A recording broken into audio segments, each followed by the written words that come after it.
दर्शकों को बताते हैं कैसे वोटर आईडी कार्ड के जरिए आपको मिलेगी वैक्सीन।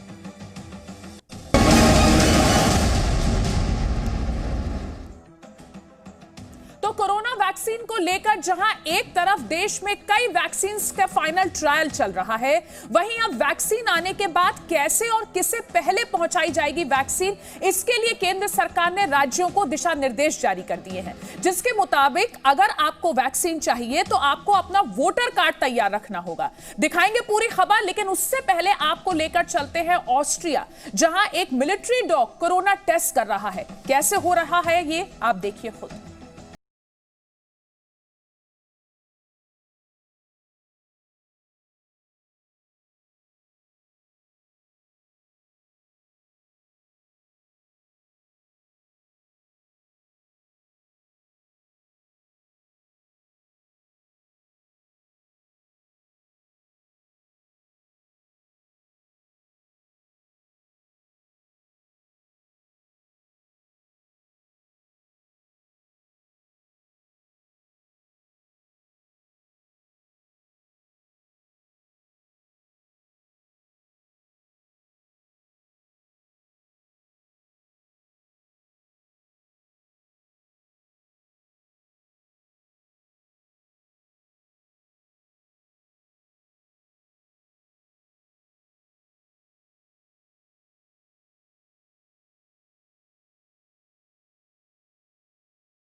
ऑस्ट्रियाई सेना के इस स्निफर डॉग को बार बार कई तरह के सैंपल दिए गए और कुछ इस तरह से ट्रेनिंग दी गई है कि जब उसे कोरोना संक्रमण की गंध आए तो वो या तो बैठ जाए या फिर लेट कर संकेत दे।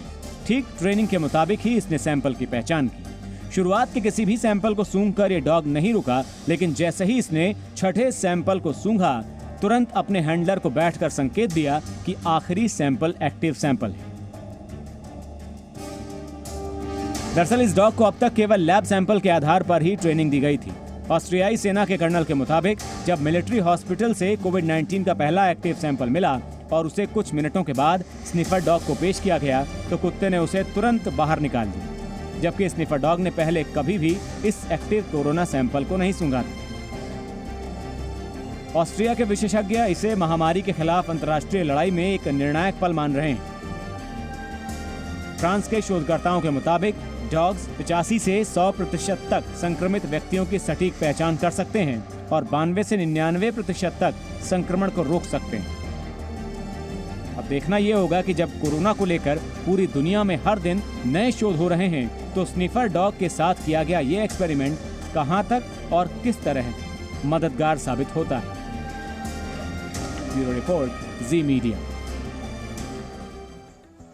तो कोरोना वैक्सीन को लेकर अब तक यह बात साफ हो चुकी है कि पहले फ्रंटलाइन वर्कर्स और हेल्थ वर्कर्स को वैक्सीन दी जाएगी।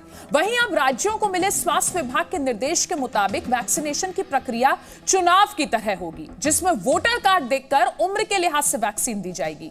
इसलिए राज्य मतदाता सूची खंगालने में जुट गए हैं ताकि 50 साल से ज्यादा उम्र वाले आसानी से आइडेंटिफाई किए जा सके। यह बेहद अहम जानकारी है, आप ये रिपोर्ट देखिए।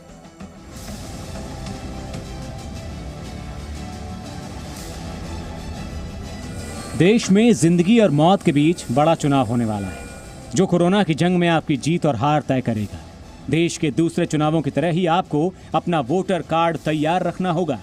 ऐसा आपको वोट देने के लिए नहीं, बल्कि आपके खुद के चुनाव के लिए जरूरी है, जिससे तय किया जाएगा कि आपको कोरोना की वैक्सीन मिलेगी या नहीं।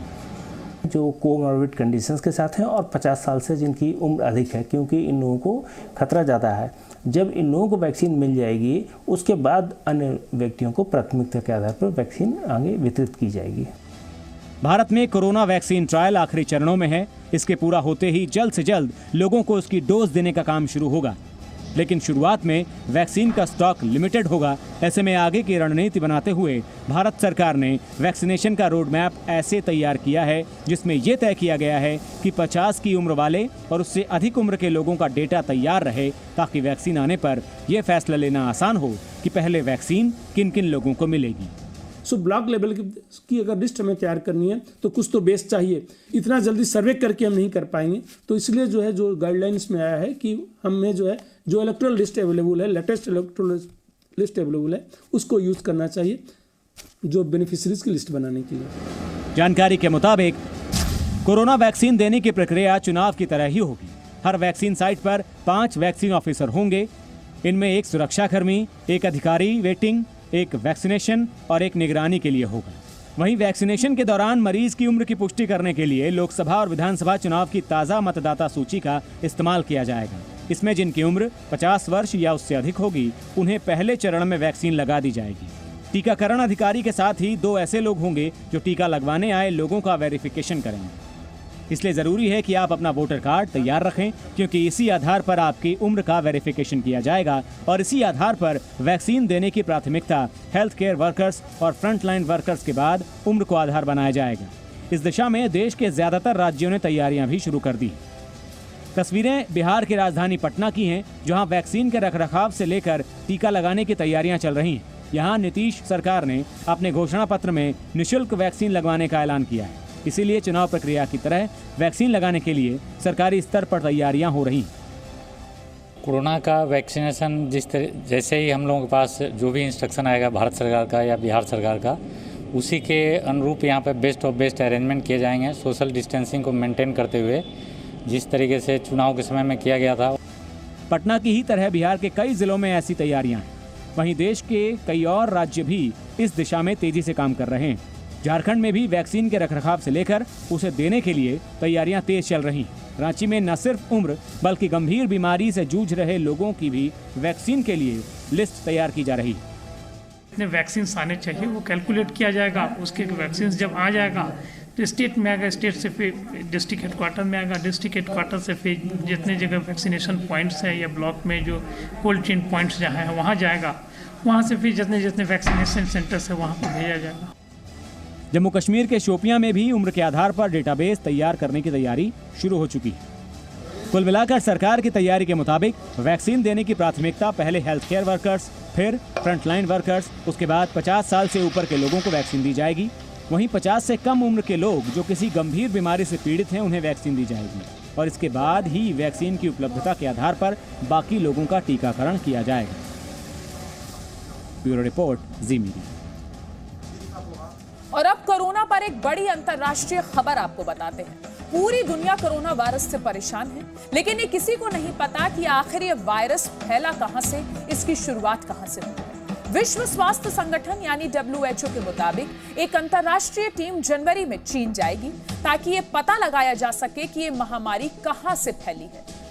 इससे पहले जुलाई में भी WHO की टीम चीन गई थी। कई बार ये दावे भी किए गए कि कोरोना वायरस चीन के वुहान शहर से ही पूरी दुनिया में फैला है। और कितने सही है ये दावे, इनको पुख्ता करने के लिए WHO की टीम अब चीन जाएगी दोबारा।